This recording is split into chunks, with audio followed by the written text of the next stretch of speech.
Hello guys, आपका स्वागत है learn English with Divyashree classes में। आज हम करने जा रहे हैं फ्यूचर इंडिफाइनाइट टेंस। तो चलिए बढ़ते हैं और देखते हैं कि फ्यूचर इंडिफाइनाइट टेंस की पहचान क्या है।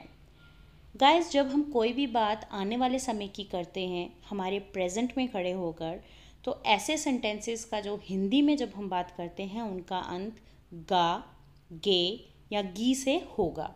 जैसे कि राम सोएगा, वह खेलने जाएंगे, तुम नहीं आओगी, क्या वो आएंगे। इस प्रकार से अगर होता है तो यानी कि वो फ्यूचर इनडिफाइनाइट टेंस की बात हो रही है। हम अपने प्रेजेंट में खड़े होकर हम आने वाले समय में जो काम होंगे उनके बारे में चर्चा कर रहे हैं या उन्हें बता रहे हैं। फॉर्मूला क्या है फ्यूचर इनडिफाइनाइट टेंस का? आप जो भी सब्जेक्ट यूज़ करते हैं, चाहे नाउन फॉर्म में चाहे प्रोनाउन फॉर्म में, उसके साथ विल का प्रयोग होगा। मैं आपको वीडियो के अंत में बताऊंगी कि अब मॉडर्न इंग्लिश के अकॉर्डिंग हम विल का प्रयोग क्यों करते हैं। अभी पहले हम सीखते हैं कि हमें फ्यूचर इनडिफाइनाइट टेंस में किस तरह से सब्जेक्ट के साथ विल का प्रयोग करके सेंटेंसेस बनाए जा सकते हैं। जैसे कि आप आई यूज़ करें, आप उसके साथ विल लगाएं, वी यूज़ करें, उसके साथ विल लगाएं, राइट। बाकी rest of the subjects he, she, it या फिर किसी का नाम, उन सब के साथ आप विल का प्रयोग करेंगे। वर्ब की पहली फॉर्म आएगी यानी कि मेन वर्ब यानी कि बेस ऑफ वर्ब जो है वो आप यूज़ करेंगे and then the object, right. चलिए सेंटेंसेस बनाते हैं। जब आप अफर्मेटिव सेंटेंसेस बनाते हैं तो आपके पॉजिटिव सेंटेंसेस होते हैं। गाइस, अब आपको पता है कि अफर्मेटिव सेंटेंसेस क्या होते हैं। हमने आज तक जितने भी टेंसेस करे हैं उन सब में मैंने आपको बताया है कि positive sentences, all those sentences in which we are not using not word, okay, so those all subjects, those all sentences are called as affirmative sentence. Affirmative sentence में आप सब्जेक्ट का इस्तेमाल करते हैं, विल का प्रयोग करेंगे, वर्ब की फर्स्ट फॉर्म आएगी और साथ में ऑब्जेक्ट। जैसे कि मैं स्कूल जाऊंगा। Now you are standing in your present और आप अपने फ्रेंड को या मॉम को या डैड को या किसी को भी कह रहे हैं कि मैं स्कूल जाऊंगा। सो how you will translate it in English? मैं की इंग्लिश क्या होती है? आई, राइट। कहाँ जाऊंगा? स्कूल जाऊंगा। And ga, ending of the sentence when you are speaking or thinking it in your mind in Hindi, so you have to see carefully that ga is coming at the end of the sentence. It means this is about future indefinite sentence में कहीं भी नहीं का प्रयोग आप नहीं कर रहे हैं, यानी कि ये पॉजिटिव सेंटेंस है। तो यानी सब्जेक्ट के साथ आपका विल लगेगा, साथ में वर्ब की फर्स्ट फॉर्म लगेगी और उसके बाद जो भी ऑब्जेक्ट है उसका इस्तेमाल होगा। So how you will translate it? You are thinking in your mind कि मैं स्कूल जाऊंगा, या फिर आप किसी को कह रहे हैं मैं स्कूल जाऊंगा, तो आपके दिमाग में एकदम से आया गा। It means future and it is simple sentence, positive sentence. So you will से I will go to school. Now next see, तुम स्कूल जाओगे, you will go to school. तुम स्कूल जाओगे, you will go to school. Okay? अब इसी तरह से अगर आप नहीं का प्रयोग करेंगे तो हेल्पिंग वर्ब विल के साथ आप नॉट का इस्तेमाल कर देंगे। Very simple, very easy. Rest of the things remain same. हम बर्थडे पार्टी नहीं जाएंगे, we will not go to birthday party. तो आप जब हिंदी में दिमाग में सोचेंगे कि मैं जो काम मुझे करना है मैं उसके बारे में बात कर रहा हूँ, तो एंड आपका गा से है, गी से है, गे से है, यानी कि this is future indefinite tense. And in future indefinite, now in modern English it is very easy. Any subject you can use, with that you have to use only will. हम shall का प्रयोग भी कर सकते हैं। कहाँ कर सकते हैं? I will tell you that at the end of the video, तो वीडियो को एंड तक देखिएगा. Now we will not go to birthday party.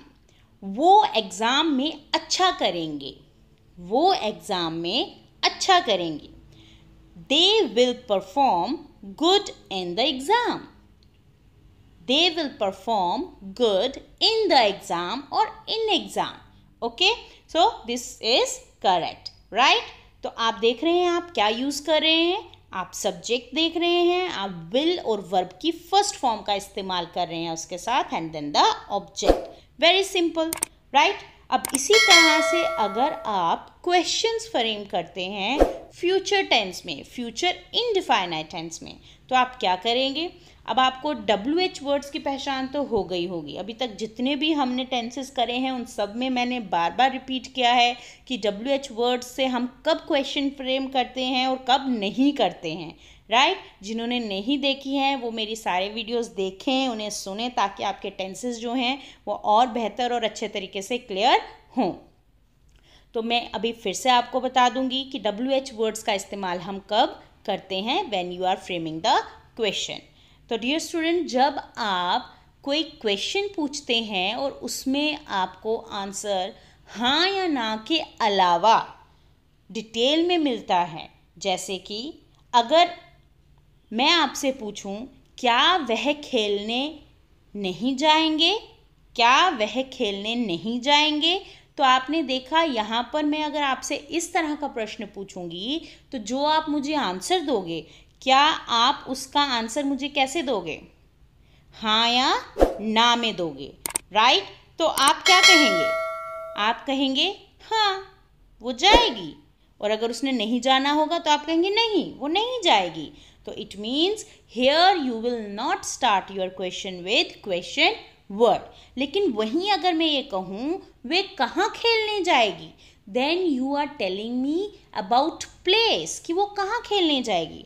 इसके अलावा भी अगर मैं कुछ पूछूँ जिसमें आप हाँ या ना में आंसर नहीं देंगे जबकि प्रॉपर आंसर देंगे, it means you have to use their question word while starting the question. वह कहाँ खेलने जाएगी, where will she go to play, वह कहाँ खेलने जाएगी, where will she go to play, right? Okay, चलिए हम अब ये फॉर्मूला अप्लाई करते हैं. अगर हाँ या ना में क्वेश्चन है तो आपका हेल्पिंग वर्ब से ही क्वेश्चन स्टार्ट होगा, और आपका helping verb future indefinite tense में क्या रहने वाला है? Will. Okay, then you will use the subject. If you are making this question in not, in negative also, you can use not with the subject, verb की पहली form लगेगी and then the object. Now क्या वो खेलने जाएंगे, will they go to play, वे कहाँ खेलने जाएंगे, where will they go to play. Now आप देखिए यहाँ मैंने जगह के बारे में पूछा कि कहाँ जाएंगे. You are going to give me answer, right? Not in yes or no. So it means you have to start your question with the question words where. So question words, you know, all those words, those start with WH, like where, when, which, okay? Even how, these are also question word. Okay, come fall under question word. क्या वे खेलने नहीं जाएंगे, वे will they not go to play, क्या वह खेलने नहीं जाएंगे, will they not go to play. So it is very simple and easy. Okay, so dear students, चलिए कुछ प्रैक्टिस करते हैं. Then I will tell you where we use will and where we can use shall. According to modern English nowadays, we are using will with all the subjects. And what is the reason behind that? That also I will tell you. Before that, we will do this practice of few sentences. Okay. London की flight 4 बजे जाएगी. Now अगर आप airport पर हैं और phone पे किसी को बता रहे हैं कि लंदन की फ़्लाइट 4 बजे जाएगी, तो आप इसको इंग्लिश में कैसे कहेंगे? Then you will say the flight to London will take off at 4 o'clock. Okay, the flight to London will take off at 4 o'clock. आपको इतना तो पता है प्रपोजिशंस के अकॉर्डिंग हम जब भी समय की बात करते हैं या समटाइम्स एट पर्टिकुलर प्लेसेस की बात करते हैं, we use at as a preposition. Okay, कल हम दिल्ली घूमने जाएंगे। कहाँ जाएंगे? कल हम दिल्ली घूमने जाएंगे। We will go to see Delhi tomorrow. We will go to see Delhi tomorrow. Very simple. मंदिर 9 बजे खुलेगा। Temple will open at 9 o'clock. Temple will open at 9 o'clock. Okay? अब ये सेंटेंस आप बताइए, क्या तुम उनके साथ में आओगे? कोशिश करिए इसको, राइट? और मुझे कमेंट में इसका आंसर लिख के देंगे कि किस तरह से आपने इसको इंग्लिश में ट्रांसलेट किया है। क्या तुम उनके साथ में आओगे? Try it and right the sentence in English in the comment box, right? And I will see that you are writing correct or incorrect. चलिए, अब मैं आपको क्लियर करती हूँ कि हम will का प्रयोग क्यों कर रहे हैं। डियर स्टूडेंट्स, जब हम will का इस्तेमाल करते हैं तो हमें अगर सामने वाला will का प्रयोग कर कर कोई वाक्य बना रहा है, सेंटेंस बना रहा है और वो हमें बता रहा है कि वो ऐसा करेगा या ऐसा होगा, इट मीन्स उस बात में एक एश्योरिटी है कि वैसा होगा, वो वहाँ जाएगा। He will go there, I will come along with you. It means there is an assurity कि वो आएगा, आएगी, वैसा होगा, right? So when you are making simple sentences, positive sentences or negative sentences, so it means there is a kind of determination, there is a kind of compulsion, there is a kind of promise, there is a kind of command, okay, that work will for sure will be done, okay, कि वो काम ज़रूर होगा, right? So this is the reason that we are using nowadays will with all, even with I, even with we, okay, and rest of the subject. जबकि जब कोई shall का इस्तेमाल करता है, जैसे कि अच्छा क्या तुम वहाँ आओगे? I shall think, okay, मैं सोचूंगा, I shall be there. So it means it's not assured. मुझे वहाँ होना चाहिए. I will be there. So you can see that कि a kind of assurity. बहुत से लोग should का इस्तेमाल करते हैं. That is also correct.